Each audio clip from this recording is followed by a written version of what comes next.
Baik, Assalamualaikum warahmatullahi wabarakatuh. Di kali ini saya, Pak Iko Rohadatul Aisi dengan NIM 20.462080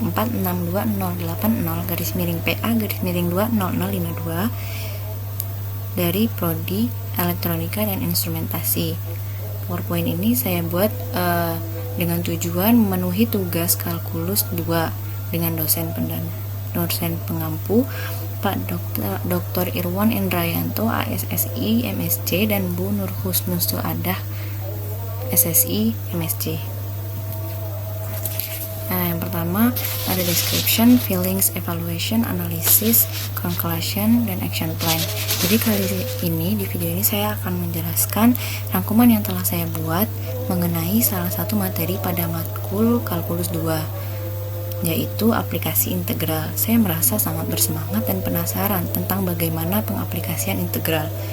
Kemudian kesulitan yang saya alami tentu saja cukup beragam ya, baik dari pemahaman materi di awal pertemuan maupun pada saat latihan soal. Namun hal tersebut dapat saya atasi dengan cara latihan soal secara terus-menerus. Saya juga akan membahas aplikasi dari integral pada bidang yang saya ampu pada saat ini, yaitu elektronika dan instrumentasi, yang akan saya bahas di akhir. Daftar isi dari PowerPoint ini yaitu yang pertama luas area datar dalam sistem koordinat kartesius, yang kedua luas area datar dalam sistem koordinat kutub, yang ketiga volume benda putar, yang keempat panjang busur, yang kelima aplikasi integral pada bidang elektronika dan instrumentasi, dan yang terakhir contoh soal. Pada materi luas area datar dalam sistem koordinat kartesius ada kegiatan pokok dalam menghitung dari luas daerah dengan integral tertentu. Yang pertama, kita gambar dulu daerahnya. Yang kedua, partisi daerahnya. Yang ketiga, aproksimasi luas dari sebuah partisi. Yang keempat, jumlahkan luas dari partisi. Yang kelima, ambil limitnya. Yang terakhir, baru nyatakan dalam integral.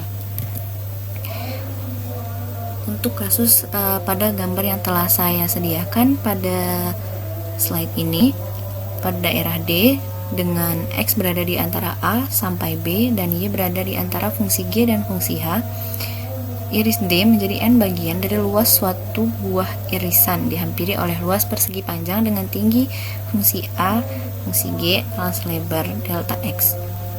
Dan kedua, luas daerah D dihampiri oleh jumlah luas persegi panjang dengan mengambil limitnya, diperoleh luas D sama dengan A integral A menuju B Hx dikurang Gx dx.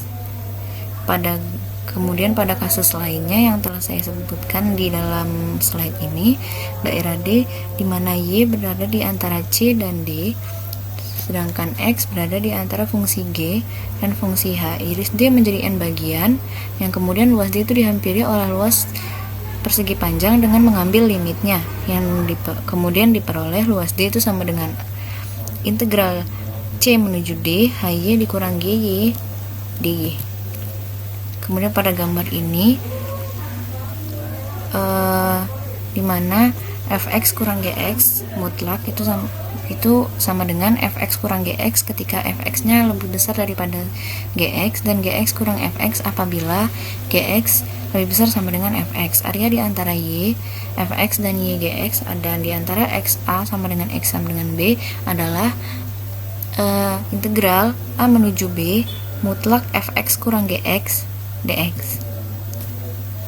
Materi kedua, luas daerah area datar dalam sistem koordinat kutub. Pada bagian ini akan ditentukan luas suatu daerah datar yang dibatasi oleh kurva R sama dengan fungsi dari theta, dan theta sama dengan alfa, sehingga theta sama dengan beta. Untuk ini perlu diingat bahwa luas during lingkaran dengan sudut pusat theta dan jari-jari R adalah setengah R kuadrat theta.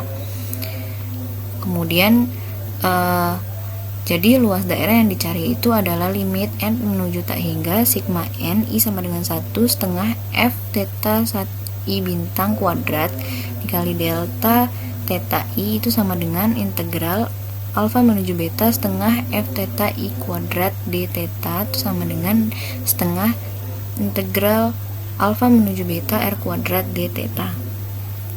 Sehingga dapat dipahami bahwa maka luas A itu sama dengan setengah dari integral alfa menuju beta G theta kuadrat dikurang F theta kuadrat D theta. Yang ketiga ada volume benda putar. Suatu daerah itu jika diputar mengelilingi garis tertentu sejauh 360 derajat, maka akan membentuk suatu benda putar. Seperti yang saya telah lampirkan pada slide ini, ada 3 gambar itu ya. Kegiatan pokok dalam menghitung volume benda putar dengan integral itu yang pertama, partisi, aproksimasi, penjumlahan, pengambilan limit, dan menyatakan dalam integral tertentu. Dalam menentukan volume benda putar yang harus diperhatikan adalah bagaimana bentuk sebuah partisi jika diputar.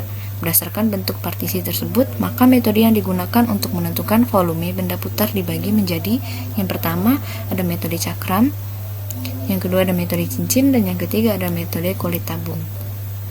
Metode cakram dapat dilihat gambarnya di slide dengan volume Pi integral 0 menuju A Y kuadrat jika dia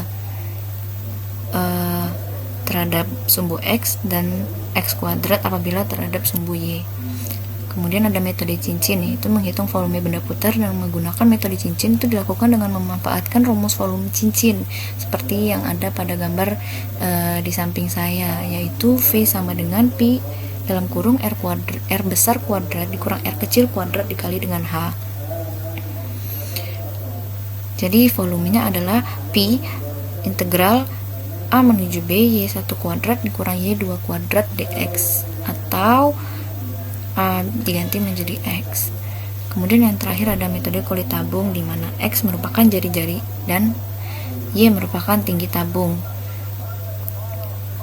Volumenya sama dengan 2Pi integral dari A menuju B X kali Y dx. Yang keempat ada panjang busur. Panjang busur dalam sistem koordinat kartesius. Rumus panjang busur yaitu S itu sama dengan integral A menuju B akar 1 ditambah dy per dx kuadrat dx. Namun jika busur K disajikan dengan persamaan X sama dengan fungsi Y dan Y berada di antara C sampai D, dan gambar yang telah saya tampilkan, maka panjang busur K adalah kebalikannya, yaitu akar dari 1 tambah dx per dy kuadrat kali dy. Kemudian panjang busur dalam sistem koordinat kartesius, jika busur K itu dinyatakan dalam persamaan parameter X sama dengan HT, Y sama dengan KT, dengan T di antara alfa dan beta, dengan H dan K masing-masing mempunyai derivatif pada alfa dan beta, maka panjang busur adalah S sama dengan integral alfa menuju beta akar dx per dt dikuadratkan tambah dy per dt dikuadratkan dt. Kali ini panjang busur dalam sistem koordinat kutub. Suatu busur K itu diberikan dalam persamaan R sama dengan F theta, dengan theta di antara alfa dan beta, dengan F theta diferensiabel pada alfa dan beta. Busur K tersebut dapat dinyatakan dalam parameter berikut: X sama dengan R cos theta, Y sama dengan R sin theta, dengan R itu sama dengan F theta, dengan theta lebih kecil sama dengan beta dan lebih besar sama dengan alfa. Dengan memperhatikan rumus sebelumnya, maka dapat kita peroleh S sama dengan integral alfa menuju beta akar dr per dt dikuadratkan ditambah R kuadrat d theta. Kemudian ada diferensial panjang busur. Diketahui busur K dengan persamaan Y sama dengan Fx, X di antara A sama dengan B, dengan F diferensial pada A, B. Untuk setiap X, A, B didefinisikan Sx itu sama dengan integral A menuju X akar dari 1 ditambah F aksen X dikuadratkan dx, sehingga dapat kita peroleh ds itu sama dengan akar dari 1 ditambah dy per dx dikuadratkan dx.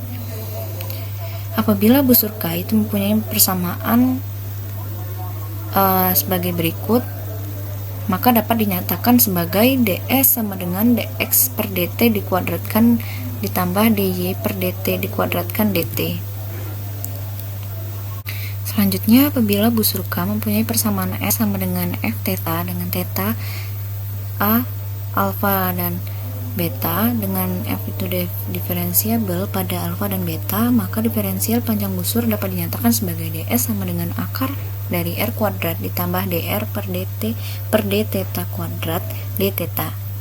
Yang kelima ada aplikasi integral pada bidang elektronika dan instrumentasi. Aplikasi integral pada bidang elektronika dan instrumentasi salah satunya yaitu PID controller. PID controller merupakan salah satu jenis pengatur yang banyak digunakan. Selain itu, sistem ini mudah digabungkan dengan metode pengaturan lain seperti fuzzy dan rebus. PID controller sebenarnya terdiri dari 3 jenis cara pengaturan yang saling dikombinasikan, yaitu P atau proportional controller, D atau derivative controller, dan I sendiri integral controller. Controller itu memiliki karakteristik mengurangi rise time, menambah overshoot dan settling time, serta menghilangkan steady state error, sehingga sangat berguna bagi sistem kontrol. Yang terakhir ada contoh soal. Saya telah menampilkan gambar atau grafik dari soal ini dengan soalnya, yaitu hitunglah luas yang dibatasi oleh sumbu X, Y sama dengan X kuadrat dan Y sama dengan min X tambah 2. Yang pertama, kita harus mencari titik potong dengan menyamakan kedua persamaan tersebut. Y sama dengan Y, X kuadrat sama dengan min X tambah 2, sehingga kita dapat sehingga X sama dengan negatif 2 dan X sama dengan 1. Jika dibuat irisan tegak, maka daerah harus dibagi menjadi 2 bagian, yaitu luas irisan 1 yaitu X kuadrat delta X, dan luas irisan 2 min X tambah 2 delta X. Luas daerah 1 atau A1 adalah integral dari 0 menuju 1 X kuadrat dx, yaitu sama dengan 1/3, dan luas daerah 2 A2 itu sama dengan integral 1 menuju 2 min X tambah 2 dx sama dengan 1/2, sehingga total daerahnya A sama dengan A1 ditambah A2 1/3 tambah 1/2 sama dengan 5/6. Jadi luas seluruh daerah yang dimaksud adalah 5/6. Sehingga dapat saya simpulkan bahwa aplikasi dari integral itu banyak sekali jenisnya dan cara penyelesaiannya. Namun apabila kita berlatih terus-menerus, maka kita akan berhasil dalam menyelesaikan semua soal dari aplikasi integral. Sekian video ini, lebih dan kurangnya mohon dimaafkan. Terima kasih atas perhatiannya. Wassalamualaikum warahmatullahi wabarakatuh.